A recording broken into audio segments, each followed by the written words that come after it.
अस्सलाम वालेकुम रहमतुल्लाह। मेरा नाम है मोहम्मद बिलाल और आप तमाम दोस्तों को एक नई वीडियो में खुशामदीद।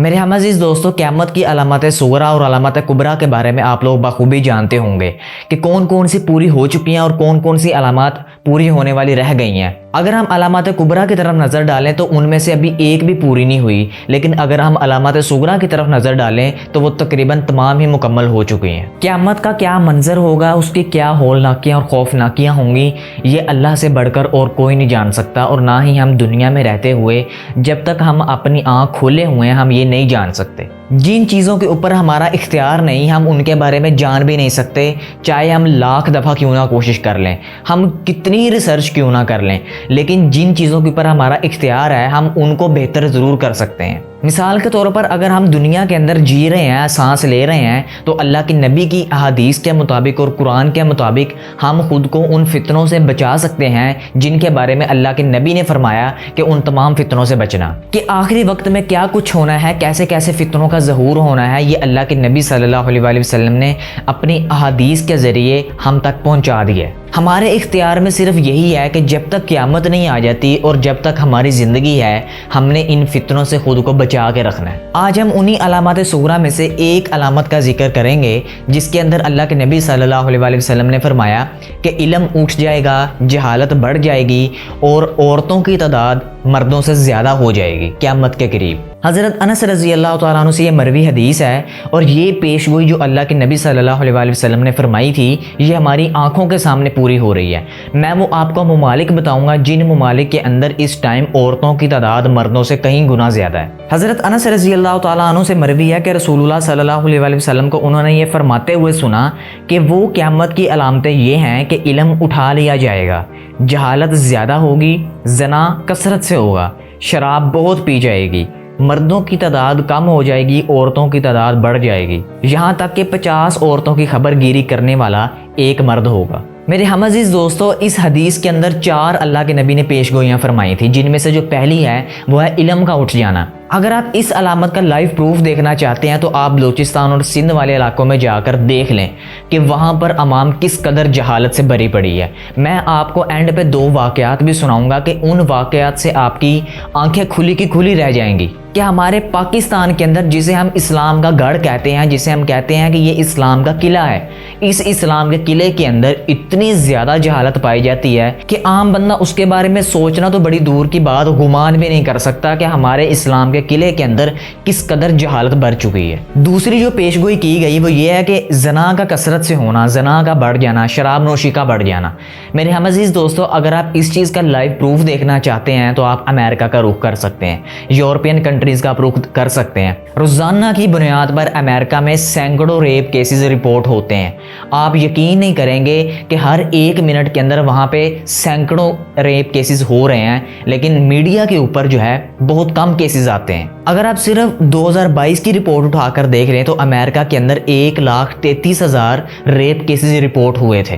तो आप 1,33,000 को 365 के ऊपर तकसीम कर लें तो आपको पता लग जाएगा कि एक दिन के अंदर वहाँ पर कितने रेप केसेस रिपोर्ट हो रहे हैं। मेरे हम अज़ीज़ दोस्तों, ये सिर्फ अभी अमेरिका की रिपोर्ट है। ज़रा सोचिए कि पूरी दुनिया के अंदर एक दिन में कितने रेप केसेस रिपोर्ट होते होंगे। यहाँ पर बताने का मकसद सिर्फ ये है कि अल्लाह के नबी सल्लल्लाहु अलैहि वसल्लम ने जैसे फरमाया था बिल्कुल वैसे के वैसे ही हो रहा है। और जहाँ तक शराब नोशी की बात है, इसके बारे में आप बखूबी जानते ही होंगे कि ये किस कदर दुनिया के अंदर जो है प्रमोट की जाती है। मेरे हम अज़ीज़ दोस्तों, दौरे हाजिर में औरतों की तादाद का मर्दों की तादाद से बढ़ना जिस तेज़ रफ्तारी से ये हो रहा है, तारीख के अंदर कभी ऐसा देखने को नहीं आया। इस बारे में मैंने थोड़ी सी रिसर्च की है और मुझे पता चला कि दुनिया के अंदर बेशुमार ऐसे ममालिक हैं जिनके अंदर औरतों की तादाद मर्दों की तादाद से सैकड़ों नहीं लाखों गुना ज़्यादा है। आप मशरकी ममालिक की तरफ देख लें जिनके अंदर जापान, थाईलैंड, ताइवान, चाइना वगैरह शामिल है। अगर हम जापान की पहले बात कर लें तो जापान में औरतों की तादाद 2018 के अदाद-ओ-शुमार के मुताबिक 64.91 मिलियन है, लेकिन उसी साल 2018 में मर्दों की तादाद 61.53 मिलियन है। आप ज़रा इमेजिन करें, यहाँ पर तकरीबन 35 लाख औरतों का फ़र्क आ रहा है कि 35 लाख औरतें जापान में 2018 के दादोशुमार के मुताबिक मर्दों से ज़्यादा हैं। और तमाम ममालिक जिनके बारे में मैं आपको बताऊंगा कि औरतों की तादाद उन तमाम ममालिक में मर्दों की तादाद से कई गुना ज़्यादा है, उन तमाम ममालिक के अंदर एक चीज़ कॉमन है कि बुद्धिज़्म को, बुद्ध परस्ती को सबसे ज़्यादा वहाँ पर माना जाता है। अब आ जाते हैं थाईलैंड की तरफ। तो मेरे हम अजीज़ दोस्तों, मेल्स की तादाद मतलब मर्दों की तादाद 49.1% है थाईलैंड के अंदर, और 50.9% जो है औरतों की तादाद है थाईलैंड के अंदर। और थाईलैंड के अंदर सबसे ज़्यादा बुद्धिज़्म को फॉलो किया जाता है। ताइवान की अगर बात कर लें तो ताइवान के अंदर जो मेल्स पॉपुलेशन है वो 49.9% है, और अगर फीमेल्स की बात कर ली जाए, औरतों की बात कर ली जाए, तो वो मर्दों से 1% ज़्यादा ही है, मतलब 50.1% है। अगर हम रशिया की बात कर लें तो रशिया के अंदर इस टाइम मेल्स की तादाद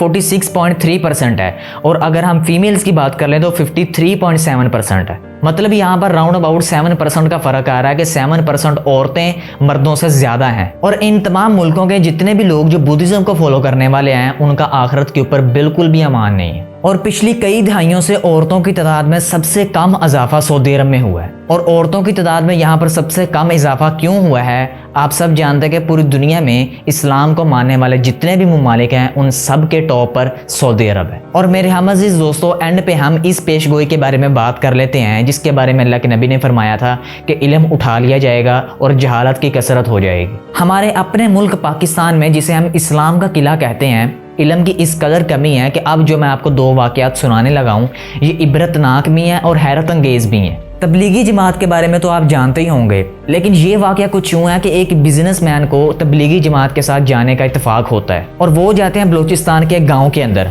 वो किसी घर में ठहरते हैं, पूरी की पूरी जमात ठहरती है। वहाँ पर एक शख्स फोत हो जाता है। फोत होने वाले घर को पता लगता है कि यहाँ पर तबलीगी जमात आई है, तो इससे पहले कि वो चली जाए, उनमें से एक मौलवी को बुला कर लाओ और हम जो फोत हुआ है उसका हम जनाजा पढ़ा लेते हैं। ये सारी जमात जाती है, इनमें से एक जो है नमाज जनाजा पढ़ाने लगता है, लेकिन जब इनके सामने मैयत को लाया जाता है तो मैयत के अंदर थोड़ी सी हलचल हो रही है, थोड़ा सा वो हिल रहा है। जनाजा पढ़ाने वाले मौलवी साहब कहते हैं कि मुझे इस मैयत के अंदर थोड़ी सी गर्दश नज़र आ रही है, मुझे शक है कि ये जिंदा है, इसको ज़रा कफन को हटाओ। वो शख्स कहता है नहीं नहीं, ये मुर्दा ही है, आप इसका जनाजा बस पढ़ाएं। और वो शख्स कौन था जो कह रहा था? वो उसी शख्स का बेटा था। वो आगे से मौलवी साहब तबलीगी जमात के कहते हैं कि मैं उस वक्त तक जनाजा नहीं पढ़ाऊंगा जब तक मुझे इसका कफन खोल कर नहीं दिखा दोगे। और सबसे ज्यादा यहाँ पर चौंका देने वाली बात यह है कि उस गाँव के अंदर एक भी ऐसा शख्स नहीं था कि जो उस शख्स का जनाजा पढ़ा सके। जब उसके कफन को खोला गया तो पता चलता है कि इसकी सांसें अभी भी चल रही हैं। अब तबलीगी जमात के मौलवी साहब उसके बेटे को कहते हैं कि अल्लाह के बंदे क्यों जिंदा को मुर्दा कर रहे हो, जाओ इसका इलाज करवाओ। वो आगे से बेटा कहता है कि हमने इनका बहुत इलाज करवा लिया है,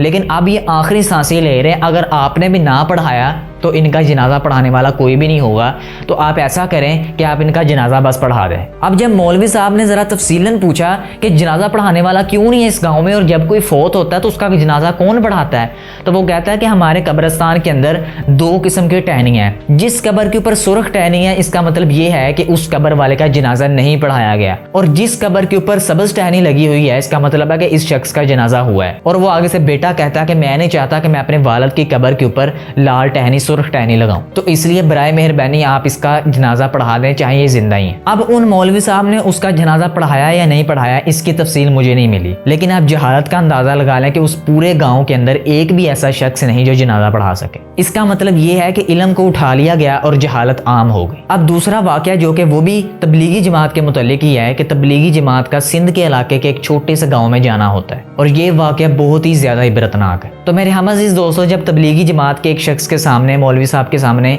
जनाजे को लाया जाता है, तो वो क्या देखता है कि कफन में से थोड़ा सा खून बह रहा है, और वो खून भी बाएं कंधे से बह रहा था। वो मौलवी साहब पूछते हैं कि इनके बाएं कंधे से खून क्यों बह रहा है, तो वो आगे से लोग बताते हैं कि हमारे यहाँ पर रवाज है कि जब एक शख्स मुर्दा हो जाता है, मर जाता है, फौत हो जाता है, तो हम उसका बायां बाजू काट देते हैं। तो मेरे हम अज़ीज़ दोस्तों, जब उन लोगों से वजह पूछी गई कि क्या वजह है कि आप लोग बायां बाजू काट देते हो और दायां रहने देते हो, तो वो लोग बताते हैं कि हम लोग ये मानते हैं कि क़यामत वाले दिन जब अल्लाह ताला मुर्दों को ज़िंदा करेगा और नामा एमाल देगा, तो नामा अमाल इस मुर्दे के दाएं हाथ में मिलेगा, क्योंकि बायां हाथ कटा हुआ होगा तो नामा अमाल दाएं हाथ में मिल जाएगा, इसलिए इसकी बख्शिश हो जाएगी। नाउज़ुबिल्लाह अस्तगफिरुल्लाह। आप लोग सोच भी नहीं सकते कि जहालत किस लेवल तक पहुंच चुकी है। ये दो वो छोटे छोटे वाक़यात हैं जो हमारे मुल्क पाकिस्तान के अंदर रूनमा हुए हैं और अभी तक हो रहे हैं। आप अभी भी अगर सिंध और बलूचिस्तान वाले इलाकों में चले जाएं तो आपको पता चलेगा कि वहां पर इस कदर जहालत है